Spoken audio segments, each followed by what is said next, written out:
Paano kung magising ka na lang ng isang madaling araw na may naririnig kang sumisigaw at humihingi ng tulong? Tutulungan mo ba siya kahit na alam mong maaari mo rin itong ikapahamak? O pababayaan na lang at iisipin ang sarili mong kapakanan? Kakayanin ba ito ng iyong konsensya? Boss, magsasalita na ako. Hindi na kaya ng konsensya kung itago ang mga nalalaman ko. Paulit-ulit ko siyang napapanaginipan. Mayat maya siyang nagpapakita sa akin. Sir, dahan-dahan lang. Hindi ko na kaya. Nanghihingi siya ng hustisya. Nanghihingi siya ng tulong na ipinagkait ko sa kanya. Nanlalaki ang mga mata ni Baldo nang magpunta sa istasyon ng pulis para siyang wala sa sarili dahil kung ano-ano ang kanyang pinagsasasabi. Nagkatinginan lang ang mga pulis na naroon ng mga oras na iyon. Sir, nakagamit yata iyan eh. Tingnan mo yung mata, namumula. Pare, fiesta roon sa probinsya namin. Luluwas ako, baka gusto mong sumama. Tanong ni Baldo sa matalik na kaibigang si Buboy. Kailan? Sabay abot ng isang basong gin na may kahalong juice. Mamayang madaling araw na. Sumama ka na. Maraming tsibog pare. Bagay ka roon. Matakaw ka pa naman. Nangaasar na sagot niya sa kaibigan pagkatapos inumin ang alak.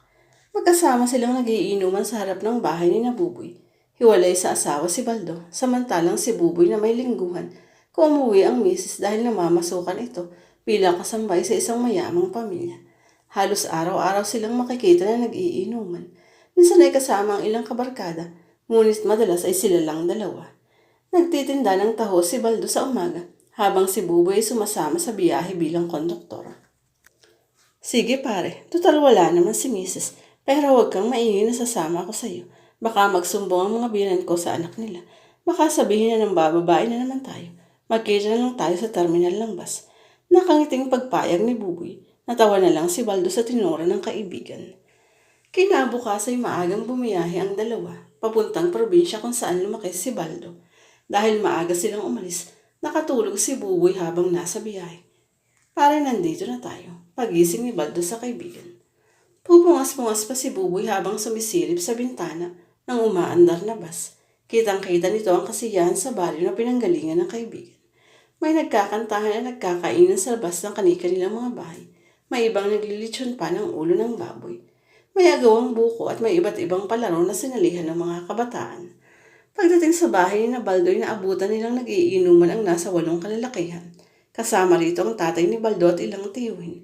Wala pang 12:00. Tarik pa ang araw pero lasing na ang mga ito.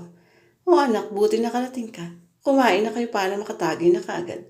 Pabirong pagbati ng tatay ni Baldo na ng mga oras na iyon namumula na dahil sa tama ng alak. Sige lang tay, masyado pang maaga. Inabot niya ang kamay ng ama upang magmano. Okay lang yan, fiesta naman. Dalian mo na, matagal-tagal na rin ang huli tayo magkaharap sa inuman. Sige po, kakain lang kami. Pumayag na rin siya dahil sa kagustuhan ng ama. Nasaan po si nanay? Tanong niya muli. Naroon sa loob, nagluluto. Sabay turo sa direksyon kung nasaan ang asawa. Sige po, si Buboy nga pala. Kaibigan ko sa Marikina. Pagpapakilala ni Baldo sa kasama. Kinamaya naman ni Buboy ang tatay niya.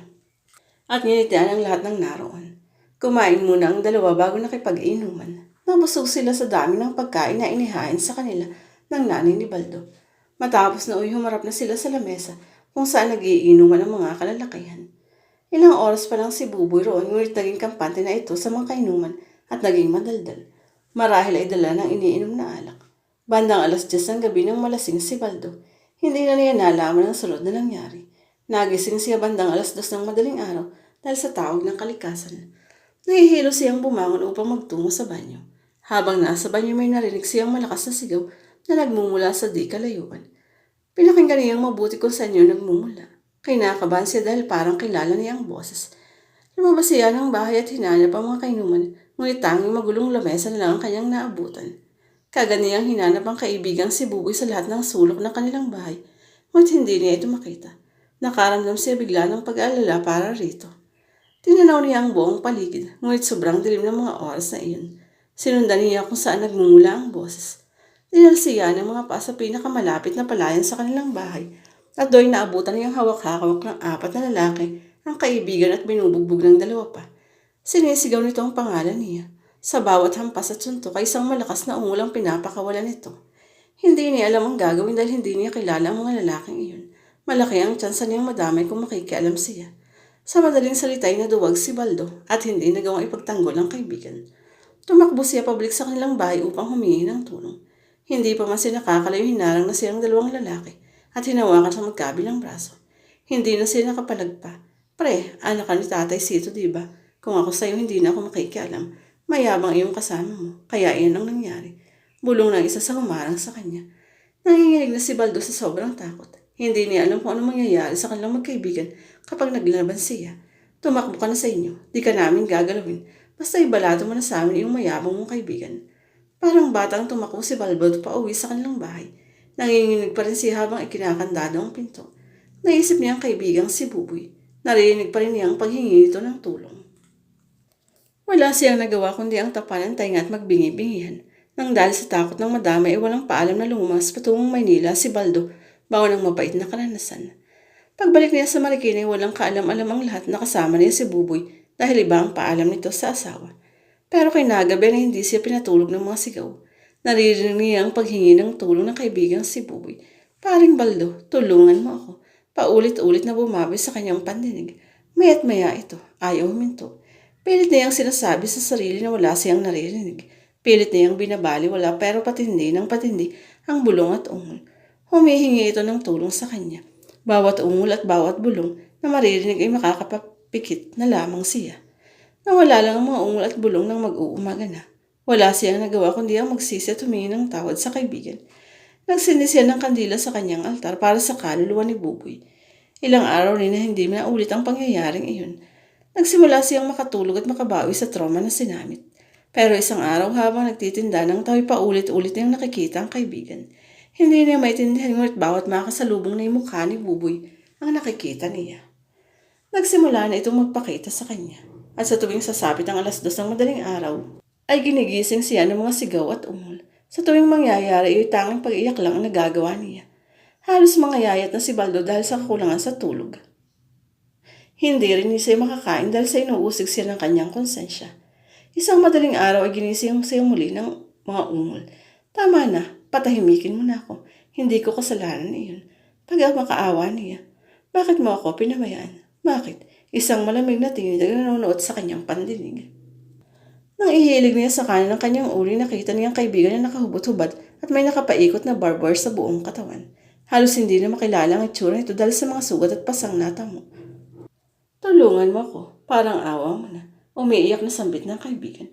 Ipinikit ni Baldo ang mga mata at pilis na inaalis sa sistema ng takot. Kinabukasan ay balisang nagtungo sa presinto si Baldo. Mas magsasalita ka na ako. Hindi na kaya ng konsensya kung itago ang nalalaman ko. Paulit-ulit ko siyang napapananginipan. Maya't maya siyang nagpapakita sa akin. Sardahan-dahan lang. Hindi ko na kaya. Nanghihingi siya ng hustisya. Nanghihingi siya ng tulong na ipinagkait ko sa kanya. Nanlalaki ang mga mata ni Baldo na magpunta sa estasyon ng pulis. Para siyang wala sa sarili dahil kung ano-ano ang pinagsasasabi. Nagkatingin na lang ang lahat ng mga pulis na naroon ng mga oras na yun. Sir, nagkakagamit yata yan eh. Tingnan mo yung mata, namumula. Noong iyon ay pinagkamalang baliw si Baldo. Ngunit dahil sa report sa kanilang may nawawala noong panahon iyon, ay sinamahan nila si Baldo sa probinsya kung saan pinatay si Buboy. Isa-isa niyang itinuro ang namukhang suspect. Isa sa mga ito ang nagturo sa kanila lagyan ng bangkay ni Buboy. Nang mahukay ang bangkay ay nakahubot-hubad ito at itinali ng barbar ang mga kamay at paa, maging ang buong katawan. Dahil doon ay natahimik rin ang kaluluwa ni Buboy at hindi na muli pang ginambala ang kaibigan si Baldo. Ngunit gayon pa man, hindi nagawang patawarin ng pamilya